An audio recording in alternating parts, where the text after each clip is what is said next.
Good morning, everyone. I wish you a very good Monday morning, and I hope that you all had good weekends. It was a beautiful weekend.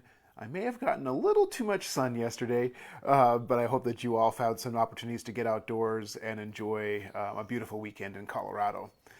Yesterday in Sunday school, we talked about a Bible passage from Ephesians that Paul is talking about how God has adopted each one of us into God's family. And so we talked a little bit about this, and we talked a little bit about it during the children's time yesterday. But I want to come back to this concept of family, using family to describe uh, God's kingdom and our relationship with God. And I'm curious how that term works for you all. Do you like using that term, family? We sometimes, say kingdom or community, but family is used a lot to describe our relationship to God and to each other. And so that has me thinking a little bit about two different things. One, just some of the heaviness sometimes that can come with the term family. Not everyone has the same family experience. Some individuals hopefully have had a very positive family experience where they've had strong relationships, feel supported by their family, feel loved and nurtured by their family. And we're talking about blood relations, right?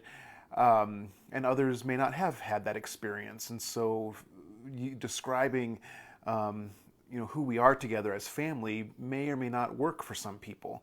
So that's one thing I'm curious about, and I'm curious what words you might use to describe our relationships to each other.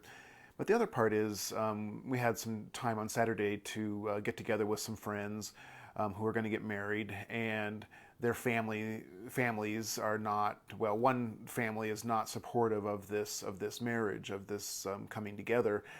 And so they're really looking at their family of choice, right? It's often something that's talked about a lot, particularly in LGBTQ circles, having a family of choice for those of us who maybe are not fully accepted by our family, or our relationships are not fully accepted. So having a family of choice, and how those bonds are really close. And so anyway, we just really empathized with those friends this weekend, and just tried to listen and be with them, and just hear and understand the pain that's around family not coming together around a wedding. And so that's difficult, right? So family has all different kinds of connotations, and sometimes they're happy, sometimes they're not. But the part that we talked about in Sunday school was this concept of adoption as being a choice, choosing to have a relationship with somebody else. And I think that's the part that I really think is important for us to consider, because those of us who engage in this community, whether it's online or in person, called Park Hill Congregational Church or Park Hill UCC, are choosing to be in relationship with each other. And that is not a common thing in our society anymore.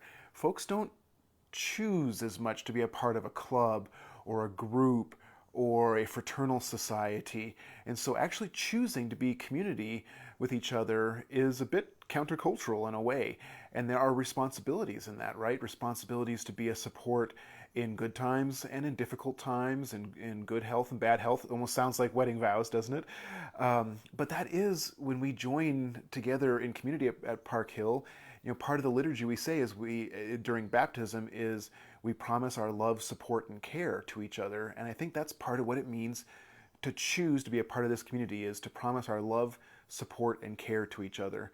That's not always easy, but anyway, that's my thought a little bit this morning, as just trying to maybe move away or de-emphasize the description of our relationship to each other and God as family, to a chosen relationship. I guess that's probably how I would describe it. And I think there's some richness there, some depth there, and I certainly appreciate that you all have chosen to be in relationship in this community, in this church community, with me and me with you. It enriches my life every day. And so as we go through this week, I hope you can draw strength on this chosen relationship we all engage in. And if you have other thoughts, put them in the chat. I hope you all have a very good week. Thank you for being a part of my community, and I look forward to talking to you all soon. Bye bye.